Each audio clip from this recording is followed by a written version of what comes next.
Hi, I'm Pacific Business.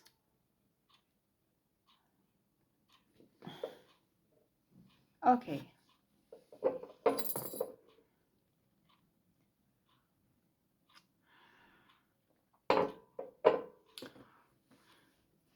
L'argent, c'est la pensée. L'argent, c'est d'abord dans la tête. D'abord, il faut réfléchir à psychologiquement. Est-ce que vous êtes prêt à prendre l'argent dans votre vie? Est-ce que vous êtes prêt à avoir l'argent dans votre vie? Est-ce que vous êtes prêt à réfléchir à la manière de comment vous pouvez vivre avec l'argent dans votre esprit?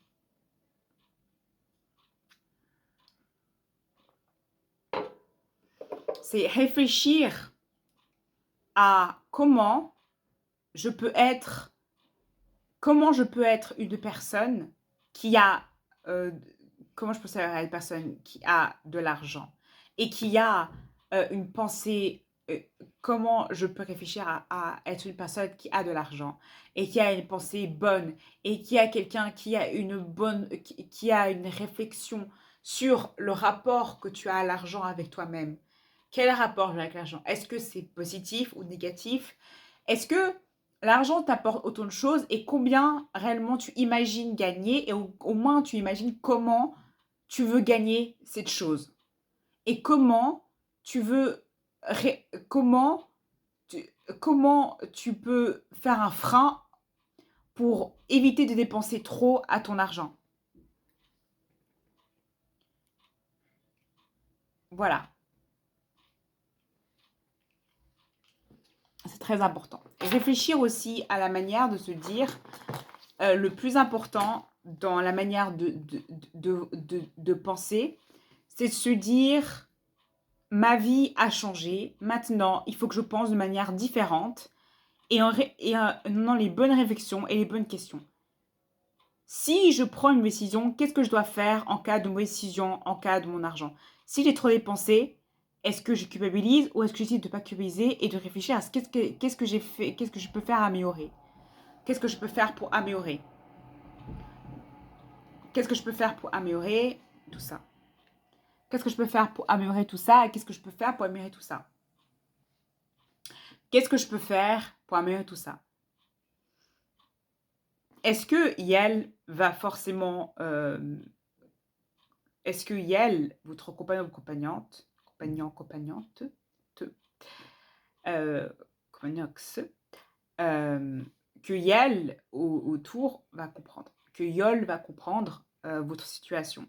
Situation E, situation ne. Du coup, dans la manière de situation d'argent. Et apprendre aussi à vous préserver en tant que personne. Apprendre à vous préserver, attendre à vous pas mélanger, attendre aussi à vous faire attention à qui vous parlez de ça et à comment vous parlez de ça, au fond de situation. Apprendre aussi à se canaliser, à ne pas trop parler, à être un côté à certaines mesures et avoir une certaine mesure et ne pas trop parler. Le plus important, c'est de réfléchir qu'est-ce qui est bon pour moi et qu'est-ce qui n'est pas bon pour moi. Est-ce que la réaction de la personne, c'est une réaction qui me convient ou que c'est une réaction qui ne me convient pas? Est-ce que c'est une réaction qui est sain ou pas sain pour moi? Parce qu'il y a des gens qui vont abuser, il y a des gens qui ne vont pas comprendre, et il y a des gens qui vont être abusifs, il y a des gens qui vont se dire ok, est-ce que tu vas comprendre réellement ce qu'elle est? Et la question c'est est-ce que la personne va comprendre la situation, Est-ce que la personne va comprendre est-ce que la personne va comprendre la situation? Et est-ce que la personne ne va pas demander des faveurs ou demander quelque chose en retour? Il faut que ce soit des gens qui ne demandent rien en retour. Si c'est quelque chose de amical ou de familial. Si c'est un collaborateur, c'est autre chose. Mais là, c'est quelqu'un de proche. Et se constituer de gens qui sont en secteur proche, constituer des gens qui sont en secteur proche, mais des personnes qui sont dans un secteur proche, mais qui sont informées et aussi qui ont les clés de séparer entre l'argent et votre personne. Qui ne voit pas l'argent en premier, mais qui voit vous en tant que personne. Vous en tant qu'individu, de manière, vous en tant qu'individu, en tant que personne, en tant que personne. It's very important. Individual person is very important. Individual person is very important. It's individual person. It's not I'm looking at people. It's money. Business ou business to business. Business to business. Le temps va être de l'argent. Le temps va être du business sur business. C'est ça le plus important. Mais que le temps business sur business soit pas un temps long time. Mais soit un temps qui soit un temps fort, strong, dans la manière que vous voyez en général. Et le truc, c'est que le plus important, c'est simplement vous protéger de tout ce qui est nocif, toxique. Le fait aussi d'être trop là, d'être trop accessible, c'est un problème en tant que personne. Soyez pas trop accessible aux gens. Il faut quand même gagner une discrétion, un certain calme à s'imposer. Il ne faut pas être trop accessible. Quand vous êtes trop accessible, le problème, c'est que c'est là où vous allez faire plus abuser parce que forcément, les gens vont venir facilement vous dire « Ok, vous êtes venu facilement, c'est bien. » La chose qui est meilleure, c'est de ne pas être trop accessible aux gens. Ne soyez pas trop accessible aux gens.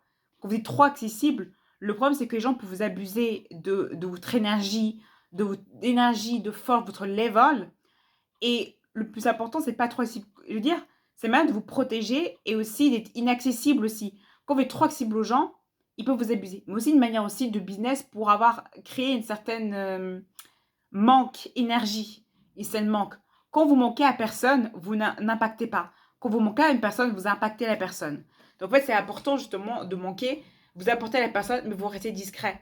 La discrétion est quelque chose de bien. Quand vous ne parlez pas trop, c'est une bonne chose parce que quand vous ne parlez pas trop, on peut avoir un certain mystère, on ne sait pas trop sur votre vie. Du coup, il y a un certain mystère, il y a un certain suspense qui fait que c'est intéressant. Et du coup, le plus important, c'est que l'intérêt que vous portez sur vous-même soit accordé dans votre manière de vivre. Il faut que ce que vous gagnez, que votre vie soit en accord avec ce que vous gagnez, parce que c'est très important que d'abord, avant de gagner l'argent, il faut déjà avoir l'état d'esprit et la pensée. Il faut changer votre état d'esprit. Pas parce que j'ai pas l'argent que j'ai pas le droit d'avoir des choses de luxe ou j'ai pas le droit d'avoir certaines choses, certains vêtements. Le plus important, c'est d'abord changer l'état d'esprit et se dire je peux le faire, c'est possible. Vraiment se répéter des affirmations positives tous les jours et se répéter tous les jours qu'on a une capacité, qu'on peut le faire parce qu'on peut avoir le syndrome de l'imposteur, on se dit qu'on n'est pas capable, qu'on ne mérite pas ce qu'on fait. Et en fait, il faut que tu aies quelque chose qui te souvient. Ça peut passer par la musique, ça peut passer par un son, par une odeur, par quelque chose qui te rappelle que non, tu mérites ce que tu as gagné, tu mérites ça. Rappelle-toi tout le temps que ce que tu gagnes, tu le mérites, que tu as travaillé pour ça. Mais tout simplement, réfléchis à faire. Il y a des gens qui sont à l'éval, mais qui sont toxiques, qui vont avoir une toxicité, l'envie de provoquer. La provocation, c'est pas une bonne chose. La provocation, c'est la calme, être posé, ne prato pas les. Le fait d'être calme, juste ta présence compte pour une personne. Tu n'es pas obligé de faire beaucoup de choses. Juste ta présence compte. Il faut avoir des mots marquants. Quand tu parles, il faut que tu sois marquante et marquant. Mais il faut que Yel autour, que Yol comprenne qui tu es. Que les personnes qui comprennent qui tu es.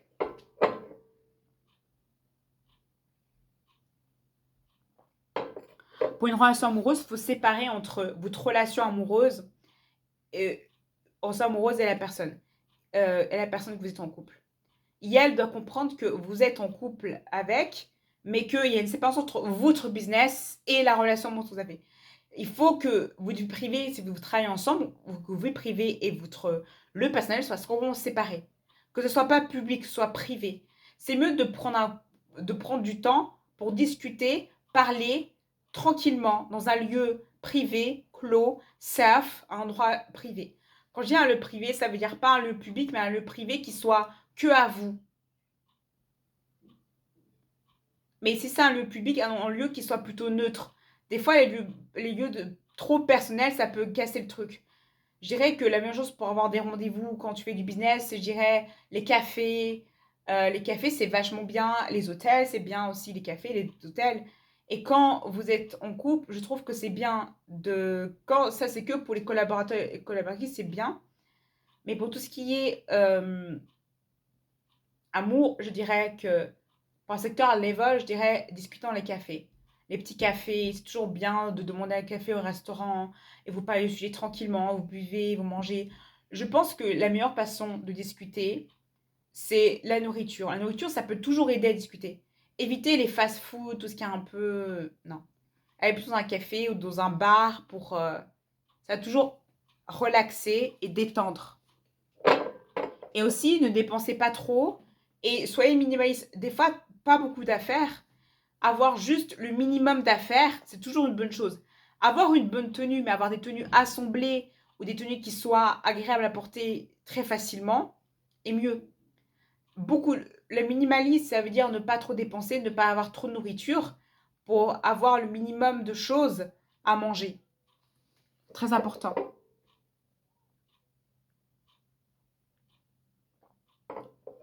Et aussi, je dirais que le plus important en termes de cosmétiques, c'est avoir toujours de la qualité. La qualité, c'est toujours mieux.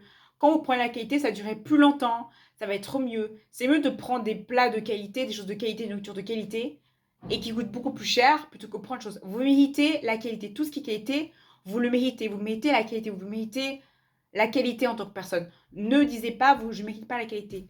Pour être quelqu'un de qualité, il faut mériter, il faut se dire que je mérite la qualité. Pour se dire à soi-même.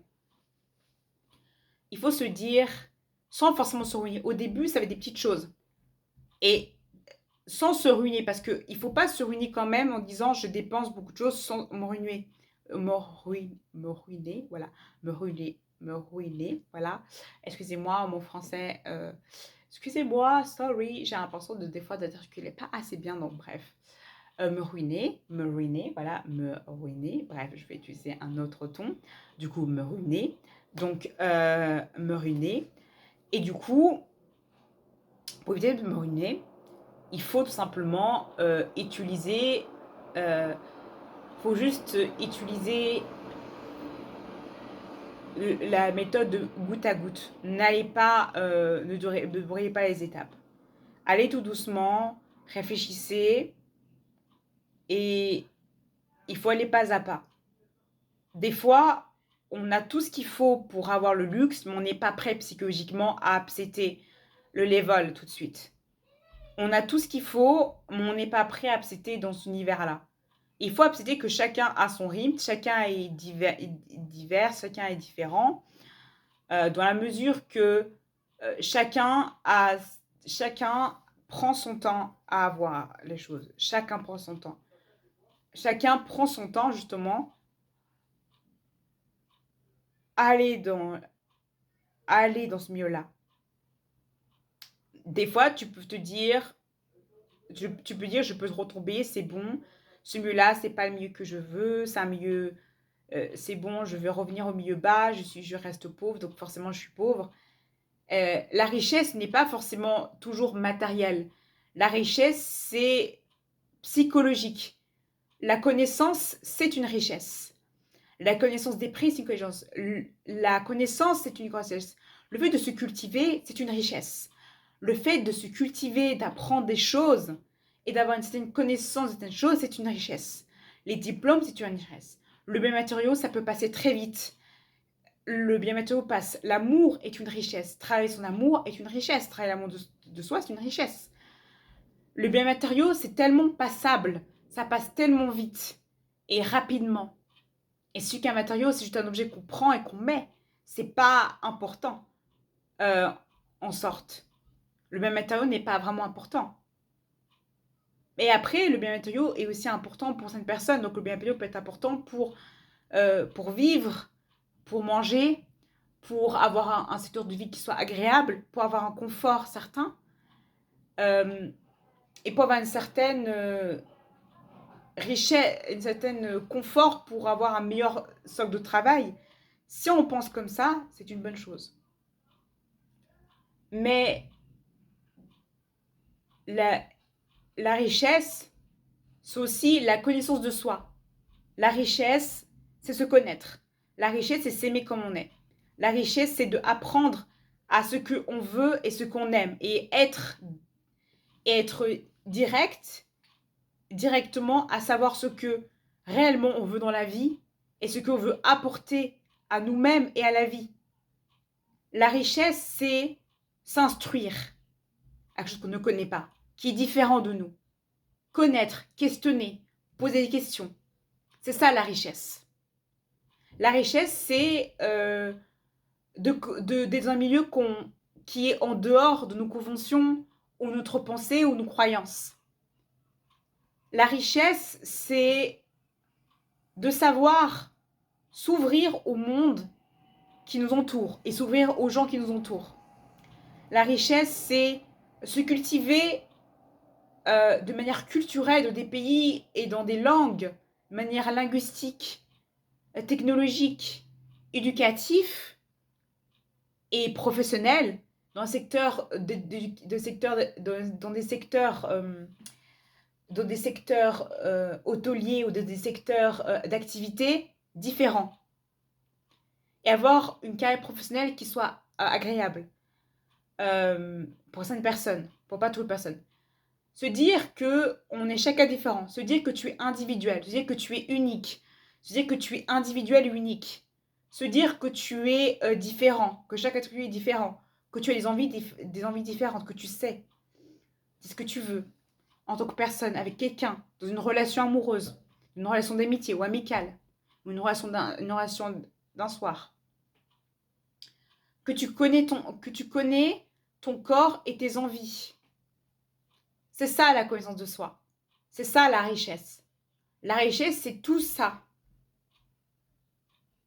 La richesse, c'est bien sûr au niveau de l'argent. Mais sans ces clés-là, la richesse ne vaut rien d'autre. Parce que si tu ne connais pas, la richesse va pas être une force. Parce que tu ne connais pas personnellement. Tu ne sais pas ce que tu veux réellement. Pour être riche, il faut savoir qui tu veux vraiment. Qui tu veux être vraiment. La richesse, c'est savoir former d'autres personnes. Et pour se former, il faut connaître ses attentes. Quelles attentes tu as envers les autres, envers toi-même. La richesse, c'est savoir se remettre en question et avoir des doutes. Et savoir pardonner. Et être humble. La richesse, c'est savoir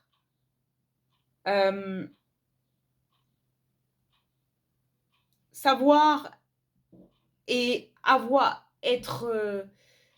savoir ses croyances, connaître ses croyances, se connecter à quelque chose, se connecter à quelque chose se connecter à ses croyances, se connecter à une richesse. La richesse de croyance est une richesse. La richesse de croire en quelque chose est une richesse. La richesse de croire en quelque chose, la richesse de se connaître soi, la richesse de connaître son intimité, la richesse de l'intimité de se connaître, de connaître son propre intimité, la richesse de l'indépendance financière et pas forcément la richesse de toujours. Parce que l'indépendance financière, c'est d'abord la connaissance de soi d'abord. Pour être formateur, il faut d'abord se connaître soi avant d'avoir l'abondance de richesse et avoir la clarté de la richesse, la pensée de la richesse, la philosophie de la richesse. Je vis, je mange, je bois, je sens, je ressens et je vis la richesse. Déjà, la richesse, c'est un ressenti, c'est une envie. Ce que tu ressens, il faut que tu sais quel est ton ressenti en tant que personne. Qu'est-ce que tu ressens en tant qu'individu? Quel est ton ressenti en tant que personne? Quel est ton ressenti? C'est quoi ton ressenti en tant que personne? C'est quoi ton ressenti? Écoutez ton ressenti. Comment les gens te perçoivent?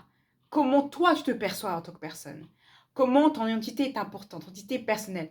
Comment ton expression envers les autres, envers toi-même, dans ta connaissance de toi? C'est ça le plus important. Te dire que il y a différentes personnes et que chaque personne est différente. Ça s'appelle se connaître. Savoir ne plus réagir. Savoir ne plus réagir. Savoir se protéger et ne plus réagir. Savoir se connaître, dire je sais qui je suis, donc je ne réagis plus aux gens. Et je me dis, c'est bon, je sais qui je suis, je ne réagis plus. Savoir ne plus réagir. Savoir se dire, je sais où est ma place. se trouver sa place en société, trouver sa place en société, trouver son, sa passion, son hobby, son activité, ses capacités. Chercher, découvrir, expérimenter avec soi-même, avec la connaissance de soi, avec se connaître, expérimenter, se questionner et savoir aussi réfléchir de ses erreurs du passé et du présent qu'on peut avoir et de maintenant. Et savoir améliorer les choses. C'est ça, je dirais, la richesse.